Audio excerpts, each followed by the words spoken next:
Irmãos, tem sido um final de semana extraordinário.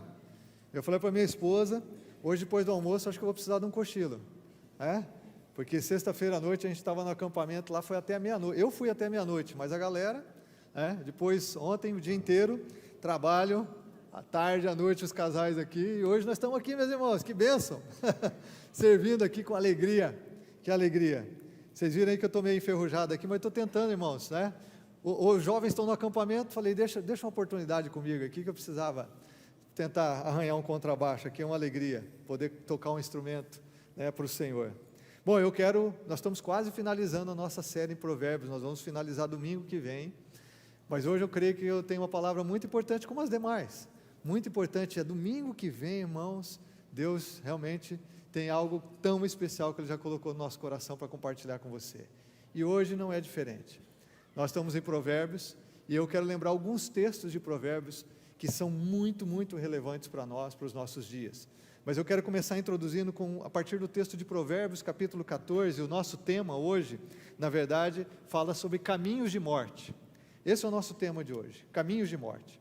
Porque Provérbios tem 2 versículos exatamente com o mesmo conteúdo que falam sobre isso. O primeiro deles é Provérbios 14, 12.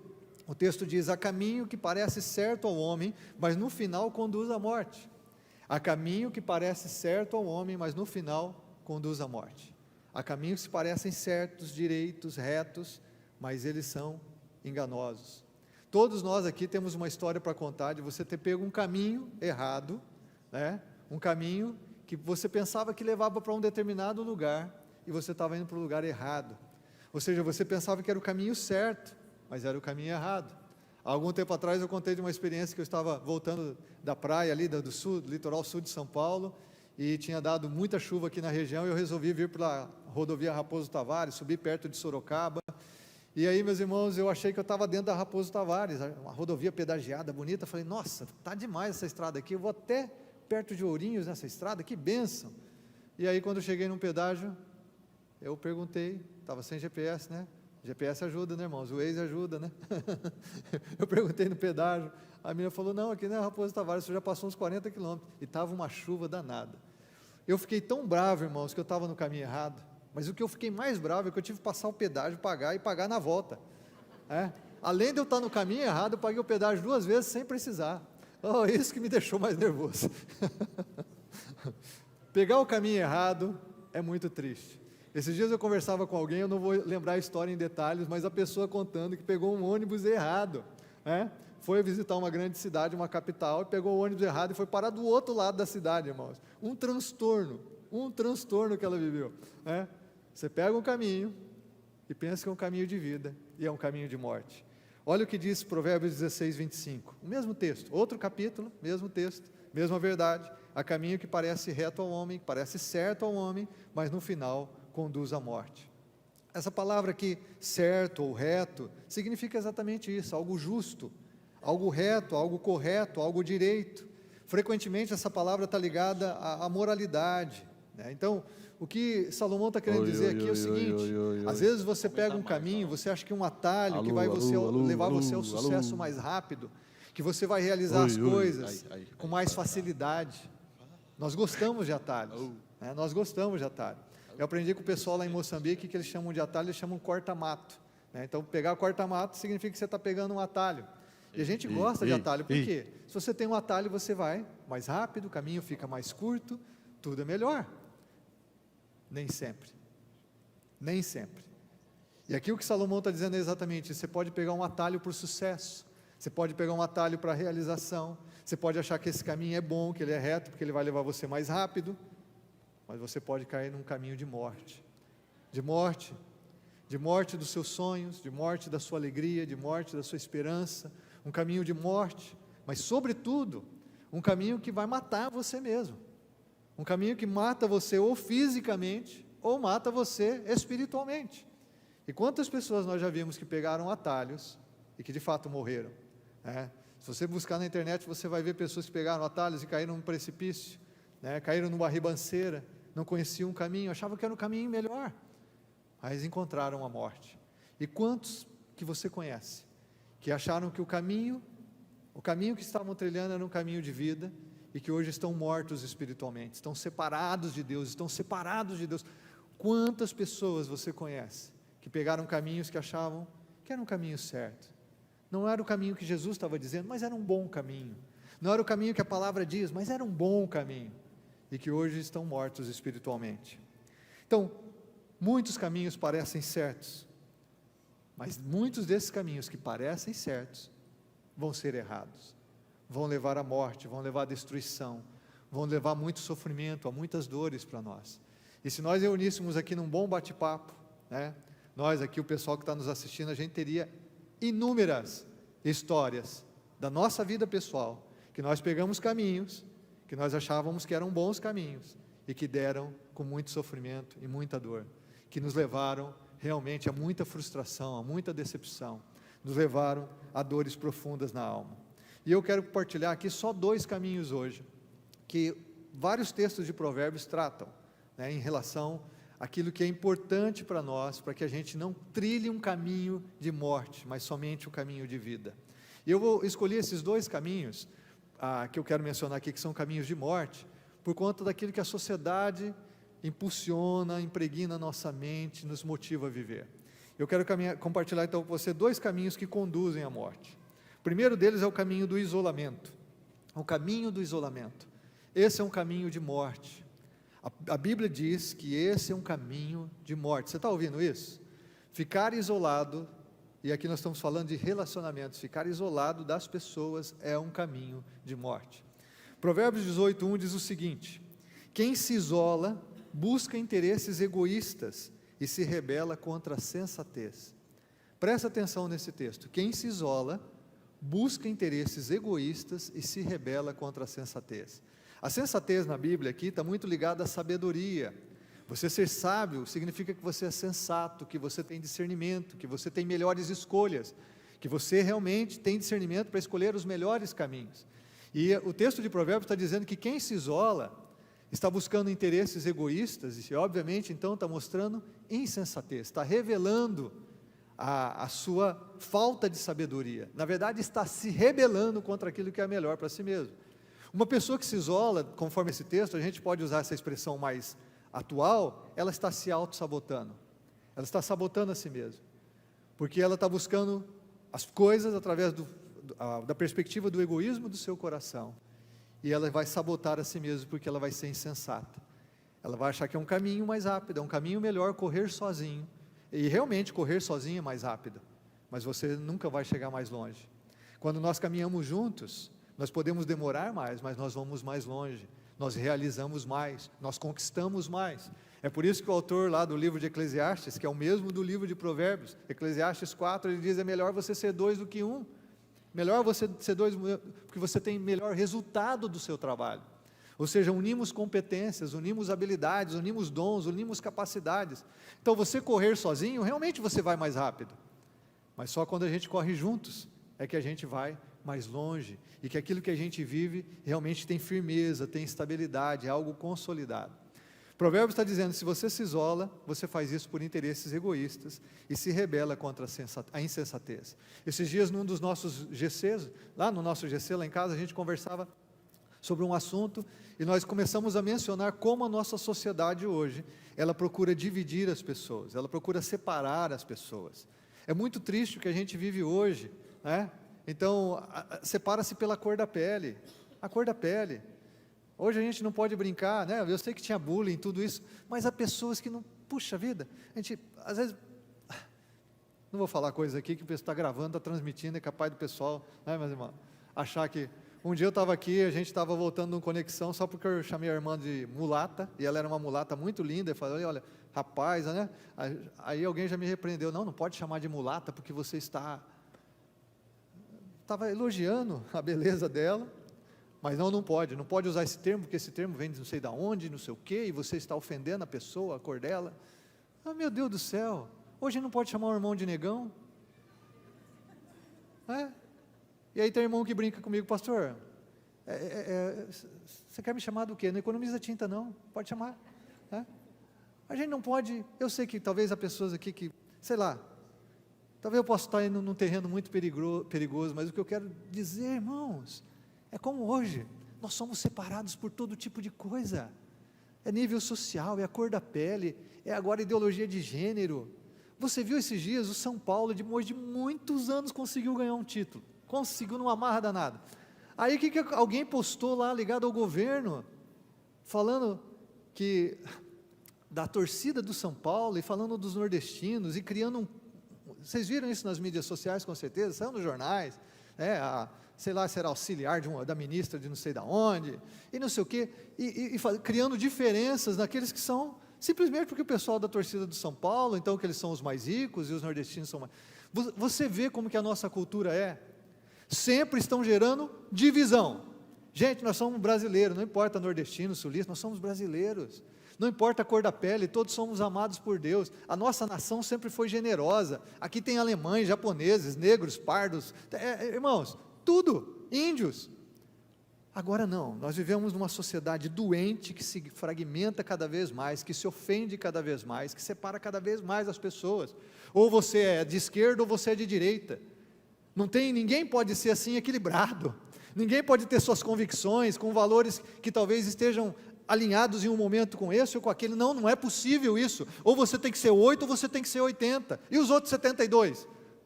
O que a gente pode ser? Porque nós estamos numa sociedade, isso não é só o Brasil, isso é a cultura ocidental, isso é a pauta realmente da nossa sociedade que jaz no maligno. Separe as pessoas, porque se você separa as pessoas, elas ficam mais fáceis de serem controladas, manipuladas, pessoas divididas se ferem, pessoas divididas se afastam, e elas se tornam presas fáceis, irmãos, para as ideologias que permeiam a nossa sociedade. Basta a gente ter um pouquinho de bom senso e discernimento espiritual, que a gente sabe para onde esse mundo está indo, e para onde esse mundo quer nos levar. Nós não podemos ceder a isso. Deus ama todas as pessoas, Deus ama os israelitas e ama os palestinos, Deus ama todos. Nós não oramos só por Israel, nós oramos também pelos palestinos que estão morrendo, os inocentes que estão lá, nós oramos pelos sírios, nós oramos pelo Sudão que está numa guerra, lá na limpeza também étnica, lá e ninguém fala muito do Sudão, do Iêmen. O mundo se concentra em algumas coisas e sempre procura separar as pessoas. Quantas famílias foram divididas nas últimas eleições, irmãos? Quanta gente que não se fala até hoje, por causa de ideologia política. Por quê? Porque gente isolada é mais fácil de ser destruída, é mais fácil de ser manipulada, gente isolada. Você já olhou com certeza, já assistiu algum vídeo na National Geographic ou em algum outro canal, onde um leão vai atacar, algum grupo de leões vai atacar um rebanho imenso. O que eles fazem para atacar? Eles separam 1, 2 ou 3, separam do rebanho, para que eles possam atacar.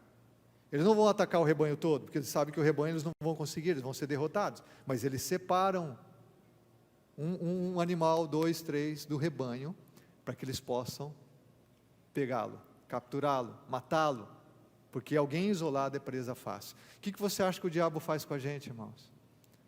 O diabo quer que você realmente se separe, até mesmo quando a gente pensa em igreja cristã, somos o que? Pentecostais, neopentecostais, somos liberais, somos o que? Tradicionais. Por que tanto rótulo?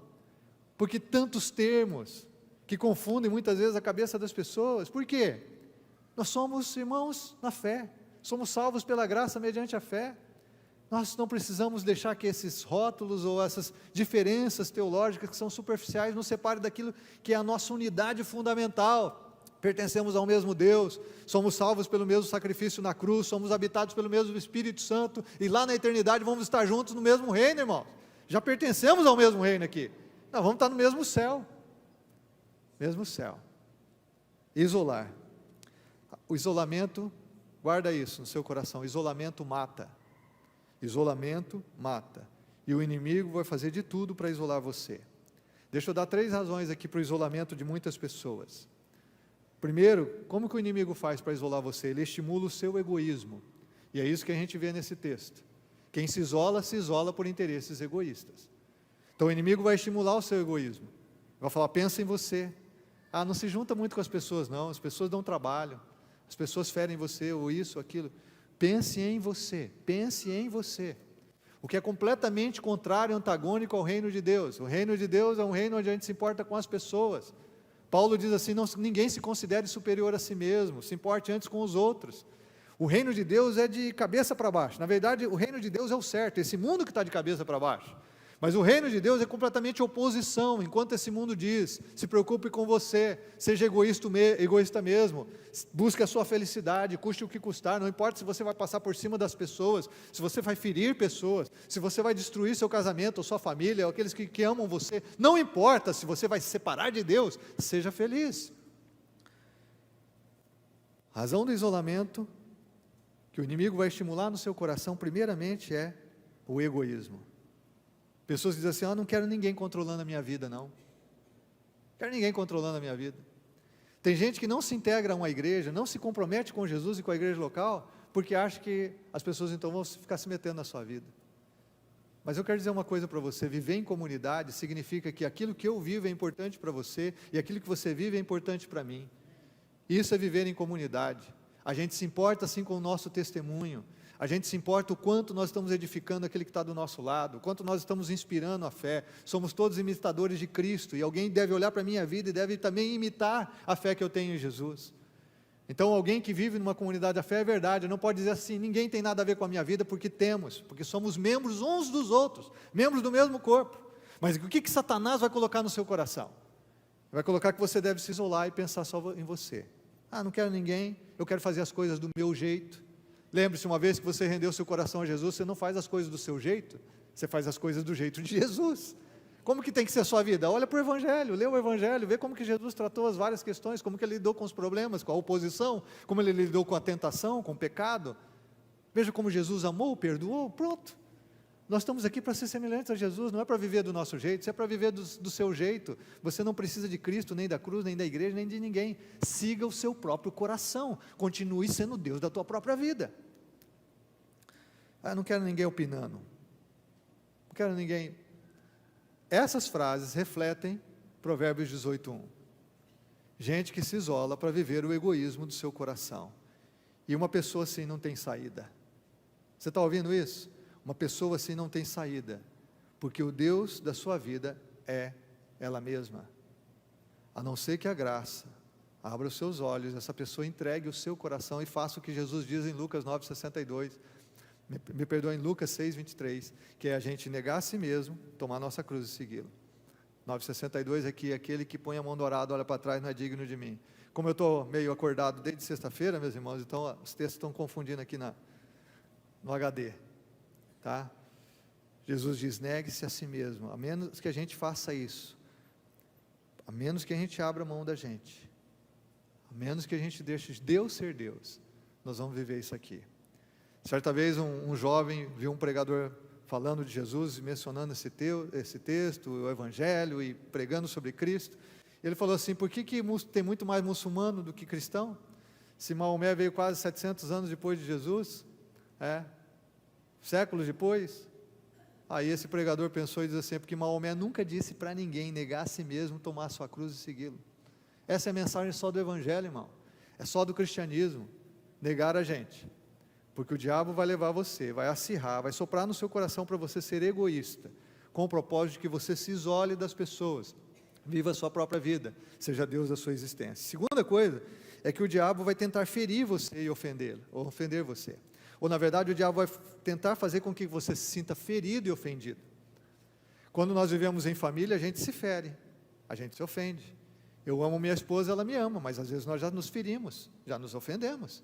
Eu amo meus filhos, eles me amam, mas muitas vezes nós já nos ofendemos, já ferimos um ao outro. Relacionamentos, acontecem isso, até porque nós precisamos aprender a amar e perdoar, a ter paciência. A Bíblia diz que o amor cobre uma multidão de pecados. Como a gente vai aprender isso se a gente não é ferido? Como que a gente vai aprender isso se a gente não tem algo para perdoar?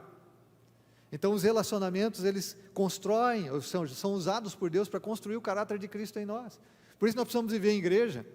Estava falando com alguém ontem no final do evento de casais ali, alguém que teve uma experiência muito negativa numa outra igreja, e falando que foi muito ferido, e eu conversando com essa pessoa, olha que oportunidade que você tem de perdoar, Olha que oportunidade você tem de reafirmar o seu amor pela igreja, pelo corpo de Cristo, que oportunidade que você tem de crescer na graça. E crescer na graça é a gente crescer em semelhança a Jesus. Olha que oportunidade, isso aí não veio para te derrotar, não veio para criar uma mágoa no seu coração que te impeça de viver com Jesus, não. Se isso acabou acontecendo, agora olhe para Cristo e olhe a oportunidade que você tem de manifestar a graça de Deus na sua vida para essas pessoas e com a igreja de Jesus. E aí a gente generaliza, então eu fui ofendido em algum lugar, alguém me feriu, e aí o que o diabo quer? É que você se isole, que você deixe de ter comunhão com a igreja, comunhão com a igreja. Esses dias foi muito triste, irmãos. A gente estava terminando um culto aqui, tem uma senhora que vem à igreja, e ela me parou ali no fundo e falou: pastor, olha aqui o que o meu filho escreveu. O meu filho escreveu para mim. Aí ela mostrou para mim a mensagem, eu falei, ela dizendo assim: filho, vem na igreja comigo. Um filho de mais de 40 anos. E ele escreveu para a mãe dele assim: eu não posso usar as palavras dele, eu tenho que pensar melhor o que eu vou falar. Nunca mais você me convide para a igreja. Esse povo é todo mentiroso, esse povo é um bando de hipócritas, nunca mais você me convide, me respeite. Aí ele xingou, palavrões no WhatsApp, para a mãe dele, a senhora, convidando ele para vir à igreja. Nunca mais a senhora fala. Coisas absurdas, coisas absurdas. O diabo quer que você se sinta ferido, que você se sinta ofendido, para que você se isole. E olha, tem um texto em Provérbios que é muito sério. Provérbios diz assim, capítulo 6, há 6 coisas que o Senhor odeia, 7 coisas que Ele detesta. O Senhor odeia, a 7ª Ele detesta, abomina: olhos altivos, orgulhosos, língua mentirosa, mãos que derramam sangue inocente, coração que traça planos perversos, pés que se apressam para fazer o mal, a testemunha falsa que espalha mentiras, e aquele que provoca discórdia entre irmãos. Deus abomina quem provoca discórdia entre irmãos, porque isso separa as pessoas, faz com que as pessoas se sintam feridas, ofendidas, e elas se isolam, e o isolamento mata. Um crente isolado é uma presa fácil para o diabo e para esse mundo. Eu quero dizer para você assim, e algo que eu já afirmei aqui há algum tempo atrás: é impossível você humilhar o humilde. Se você diz: eu me senti muito humilhado, quando a gente fala isso, e eu já falei isso algumas vezes, é porque eu não estou sendo humilde, porque é impossível você humilhar alguém que é humilde. O humilde nunca é humilhado por ninguém. A Bíblia diz que Jesus é manso e humilde de coração. Ele disse: eu sou manso e humilde de coração. Você sabe tudo que Jesus passou. As pessoas procuraram humilhá-lo, mas ele jamais se sentiu humilhado, porque ele é humilde. É impossível você humilhar alguém que é humilde. Agora, a terceira coisa que acontece é que o diabo vai tentar isolá-lo com a vergonha de alguma coisa na sua vida. A vergonha de alguma coisa na sua vida. Há pessoas que dizem assim: eu tenho vergonha do que eu estou passando. Eu estou passando um problema sério no meu casamento, eu tenho vergonha. Eu tenho vergonha da situação que eu estou vivendo com os meus filhos. E aí o que faz? O diabo coloca no seu coração: não, então você não vai na igreja. Então você se isola das pessoas, não esteja num grupo. Aí eu estou envergonhado com a minha situação. O diabo quer gerar uma vergonha, não que te leve ao arrependimento, mas a uma vergonha que te leve a se isolar das pessoas. Ou eu tenho vergonha do que eu fiz no passado. O diabo muitas vezes faz isso com as pessoas. Quem é você agora para buscar Jesus? Quem é você agora para estudar a Bíblia? Agora você vai virar um santinho, depois de tudo que você fez? Muitos de nós já ouvimos essa voz dentro de nós, Satanás falando ao nosso coração exatamente isso, jogando seus dardos inflamados. Quem é você agora? Agora você vai frequentar uma igreja? Nossa, agora vai mudar de vida. Quantas vezes você não ouviu um primo, um tio, um cunhado mala falando isso para você? Um amigo de trabalho?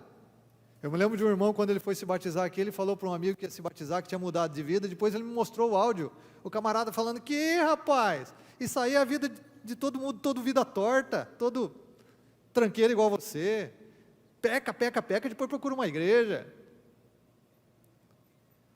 O diabo quer que você sinta vergonha, ou do seu passado, ou do que você está vivendo. Quantas pessoas que se desviaram na fé, e não conseguem voltar à comunhão da igreja, por causa da vergonha. Às vezes eu converso com pessoas e dizem assim: pastor, eu quero tanto voltar para Jesus, para a igreja, mas eu não consigo. Eu não consigo. Eu falo: você consegue. Coloca Jesus à frente. Não, mas eu não consigo. Hoje eu ainda não consigo. Eu não estou pronto. Não estou pronto por quê? Porque o diabo quer que você se sinta exatamente assim. Envergonhado do seu passado. Eu tenho que engolir muita coisa para voltar. Mas engula. Seja humilde. Reconheça: errei. Irmãos, errei. Errei, Senhor. Não tem perdão? Tem perdão em Jesus e tem perdão na casa de Deus. Se alguém quebrantado, contrito, Deus jamais despreza, Salmo 51:17, jamais. E a igreja da mesma forma, se alguém quebrantado e contrito, que quer andar com Cristo, sempre a igreja estará de portas abertas, de braços abertos para receber essa pessoa. Nós não estamos para receber a gente orgulhosa, gente que está confortável no pecado, gente que mente, gente que é suja, e gente que vive uma hipocrisia na sua religiosidade, isso não. Mas gente quebrantada, contrita, gente que está arrependida por causa do seu pecado, irmãos, nós sempre temos que estar de braços abertos para receber qualquer pessoa. O diabo tenta isolar, e Provérbios diz: se você se isola, você revela a insensatez, a falta de sabedoria do seu coração. Eu vou só terminar esse ponto com 2 palavras do livro de Hebreus. Primeiro é: cuidado, irmãos, que nenhum de vocês tenha coração perverso e incrédulo, que se afaste do Deus vivo. A gente se afasta do Deus vivo quando o nosso coração se torna perverso e incrédulo. Pelo contrário, encorajem-se uns aos outros todos os dias, irmãos, todos os dias, durante o tempo que se chama hoje. Hoje, amanhã vai ser o nosso hoje de novo, e assim por diante, de modo que nenhum de vocês seja endurecido pelo engano do pecado. Gente do bem tem que andar com gente do bem, gente cristã tem que andar com gente cristã. Vamos ter amigos para evangelizar, gente para ganhar para Jesus, mas nós temos conexão com a igreja, estamos ligados ao corpo, nós estamos conectados, nós nos encorajamos mutuamente. Você está aqui no domingo, você tem que sair encorajado mesmo, você tem que sair daqui fortalecido. Tem gente que fala para mim: pastor, eu venho para o culto, nossa, eu me abasteço demais. O culto tem que ser isso mesmo, mas também a tua segunda-feira no teu devocional abrir a Bíblia, também a tua comunhão no GC na terça-feira. Nós devemos nos encorajar. Você ligar, mandar uma mensagem para alguém na quarta, que você sabe que não está muito bem, que está passando por uma luta. A Bíblia diz aqui: nós vamos nos encorajar todos os dias, durante o tempo que se chama hoje. Por que a gente precisa de encorajamento, irmãos? Porque os dias são maus, o mundo jaz no maligno, nosso coração é enganoso, as tribulações são grandes. E ele diz assim: encoraje de modo nenhum, de modo que nenhum de vocês, de modo que nenhum de vocês seja endurecido pelo engano do pecado. O pecado é sempre um engano, ele vai prometer prazer e vai pagar com sofrimento, com dor, é sempre uma ilusão. E para que a gente não seja enganado pelo pecado, a gente precisa estar junto, a gente precisa estar conectado. O outro texto de Hebreus, muito conhecido, é: consideremo-nos uns aos outros, para incentivar-nos ao amor e às boas obras. Amar, irmão, precisa ser incentivado. Nós vivemos num mundo onde é fácil odiar, é fácil tratar as pessoas com indiferença, é difícil amar. Então a gente precisa se incentivar mutuamente para continuar no caminho do amor. A prática de boas obras, que são a expressão da nossa fé. A fé é revelada pelas boas obras. Lembra do que Tiago falou? A fé sem obras é morta. Então o serviço às pessoas. E ele diz assim: não deixemos de reunir-nos como igreja. Nunca, irmãos, nunca. Podemos não ter o templo, nós vamos reunir debaixo de uma árvore. Nunca vamos deixar de nos reunir. E ele fala aqui que esse era o costume de alguns já naquela época. Porque a galera estava ficando em casa para maratonar séries da Netflix. Aquela época. A galera estava passando horas nas mídias sociais, já naquela época. Naquela época o pessoal estava fazendo corrida de jegue, entendeu? E não perdia uma. Naquela época.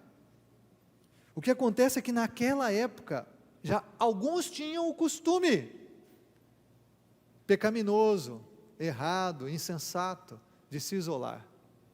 Ele diz assim: mas encorajemos uns aos outros, ainda mais quando vocês veem que se aproxima o dia da volta de Cristo, e os sinais são claros, irmãos, os sinais são claros da volta de Jesus. Eu não sei quando vai acontecer, porque a Bíblia diz que ninguém sabe, mas que os sinais são claros da volta iminente de Jesus, eles são muito claros.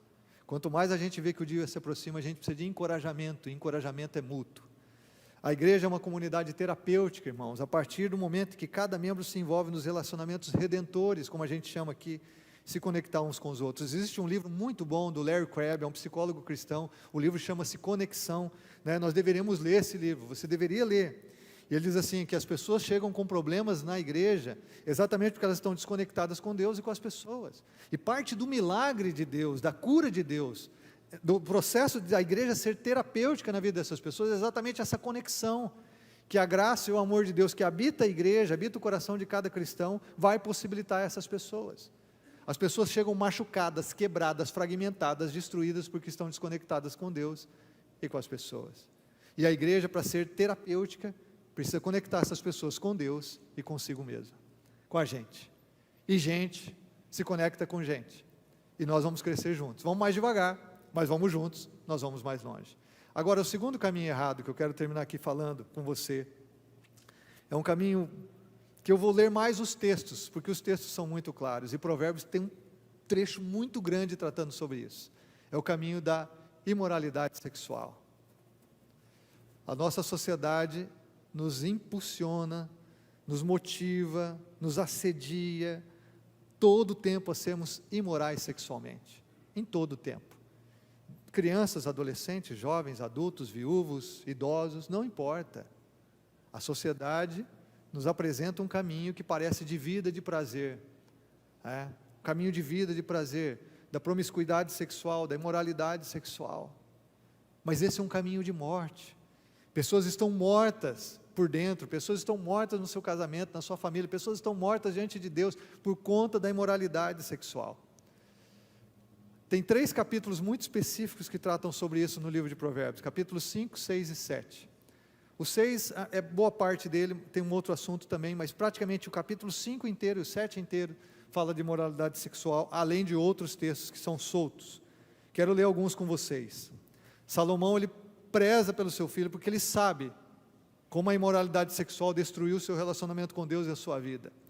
E ele diz assim: agora então, meu filho, ouça-me, leia comigo, irmãos, essas palavras, não se desvie das minhas palavras. Ele diz para o seu filho, você ama o seu filho, você quer proteger o seu filho, ele diz, fique longe dessa mulher, a mulher sedutora, fique longe dessa mulher, não se aproxime da porta da sua casa, para que você não entregue aos outros o seu vigor e nem a sua vida a algum homem cruel, para que estranhos não se fartem do seu trabalho e outros não se enriqueçam à custa do seu esforço, porque o caminho da imoralidade é um caminho de perverso, e é um caminho em que nós começamos a ser consumidos por essa imoralidade. Nós vamos acabar não trabalhando direito por causa da imoralidade. Eu já atendi um homem que ele perdeu a empresa dele por conta da imoralidade sexual. Você conhece gente que já perdeu o casamento, família, perdeu a linha, o carretel, perdeu tudo que tinha por conta da imoralidade sexual. Salomão está dizendo, filho, fica longe disso. Se você não quer entregar a sua vida, se você não quer desperdiçar a sua vida.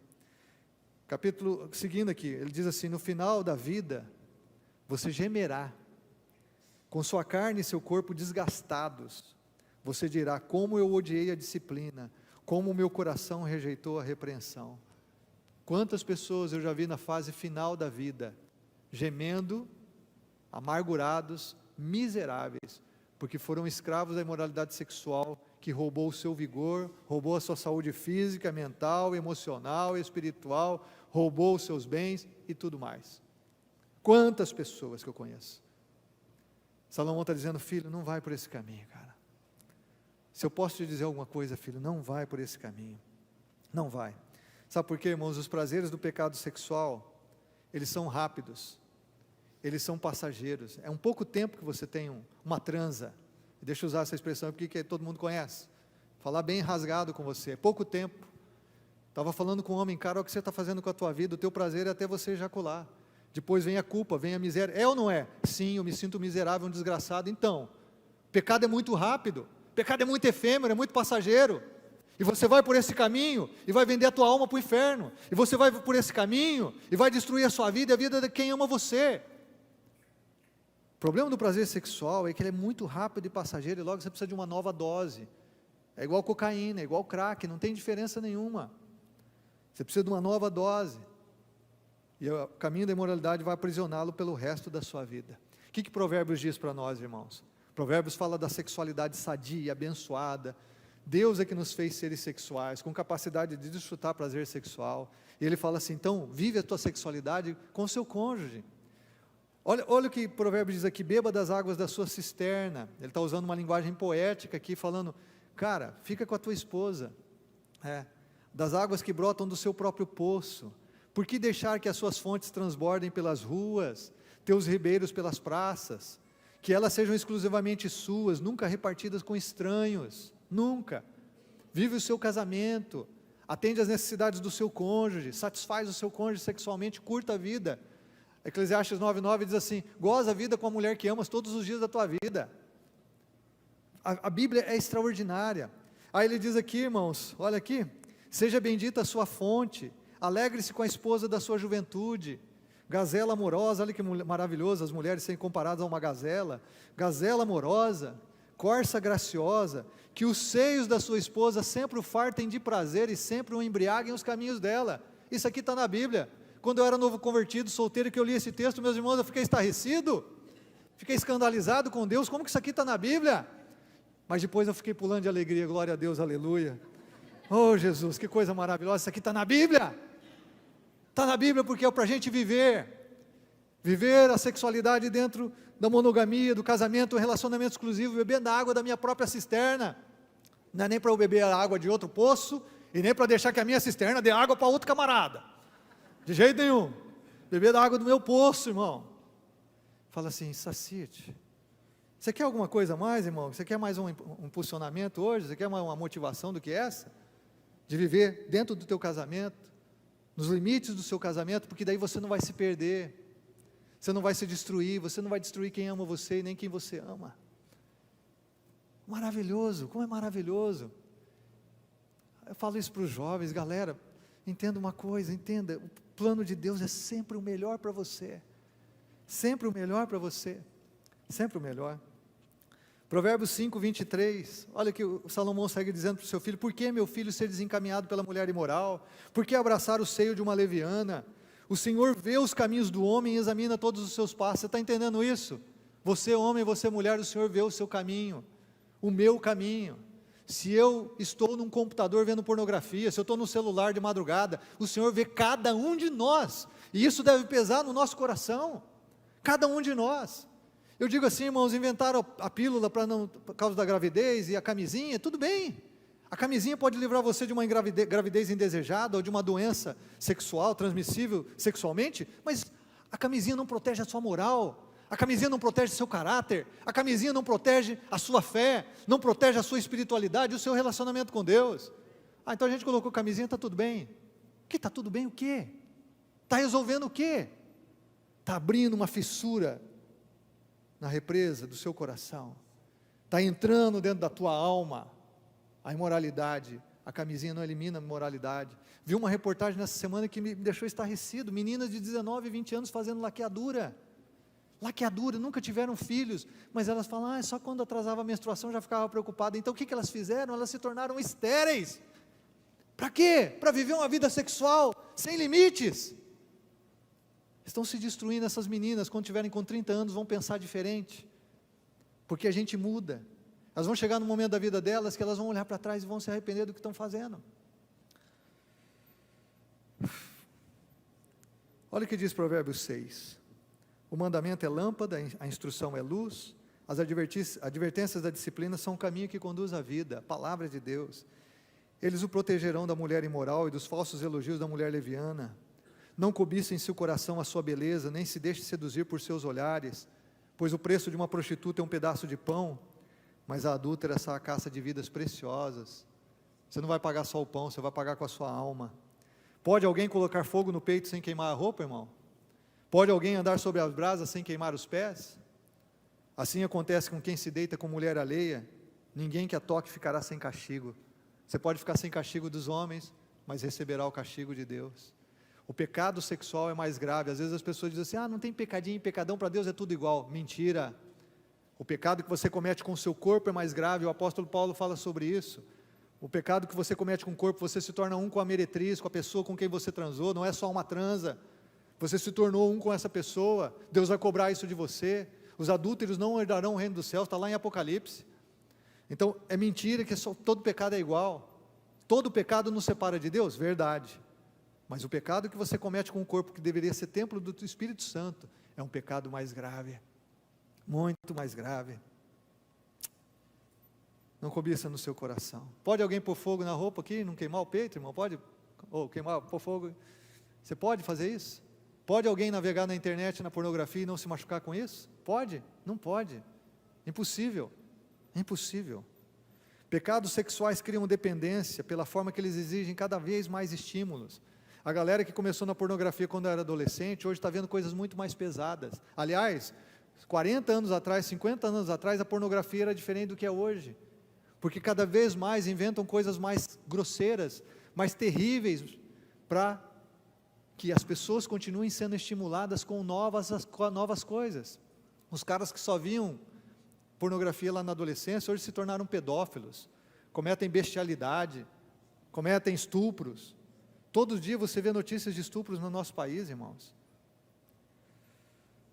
Por que eu estou falando sobre isso? Porque esse caminho parece que é de vida, de prazer, de alegria. Não, é um caminho de vida. Eu vou curtir, pastor. Quantas pessoas falam isso comigo? Eu vou curtir. Vou curtir. Esse é um caminho que parece de vida, mas é um caminho de morte. Só vou ler o último texto, verso 32 do capítulo 6. O homem que comete adultério não tem juízo. Todo aquele que assim procede a si mesmo se destrói. Todo aquele que a si mesmo se destrói. John Piper tem na internet um texto que é dado do pastor John Piper. Ele tem 26 passos para você vencer a imoralidade sexual. 26 passos só. Porque a gente tem que estar constantemente vivendo coisas. Mas eu vou mencionar 4 aqui para vocês. Na verdade 5. Ele diz assim: reconheça que essa sexualidade é dom de Deus. Reconheça que quem te deu capacidade de desfrutar prazer é Deus. Ele criou um sexo e por isso Ele pôs os limites aprazíveis. Segundo, reconheça que as proibições pretendem proteger algo precioso e não negar algo prazeroso. A proteção de Deus, os limites do casamento é para proteger você, é proteger algo precioso, a sua sexualidade, e não para tirar o seu prazer. Deus não é um corta-barato. Terceiro, acautele-se de presumir que o sucesso passado garante a pureza futura. Paulo diz: aquele que está em pé, olhe para que não caia. Ah, pastor, 30 anos casado, nunca traí minha esposa. Não confie nisso. Não confie nisso. Ah, tem 60 anos de vida, nunca.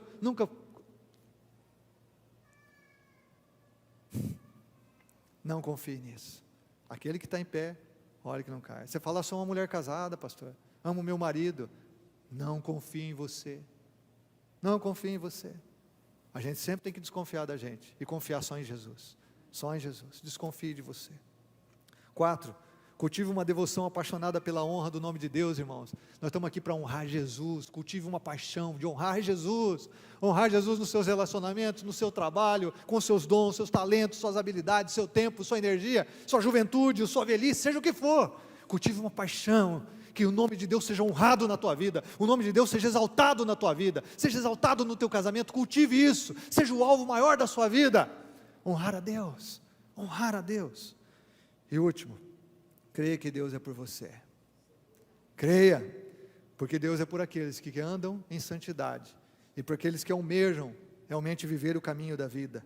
Lembre-se que Salomão disse aqui, irmãos: há caminho que parece de vida, há caminho que parece que é de prazer, de alegria, de satisfação, de realização, e nós conhecemos um monte de pessoas que estão vivendo esses caminhos, mas o fim deles é morte.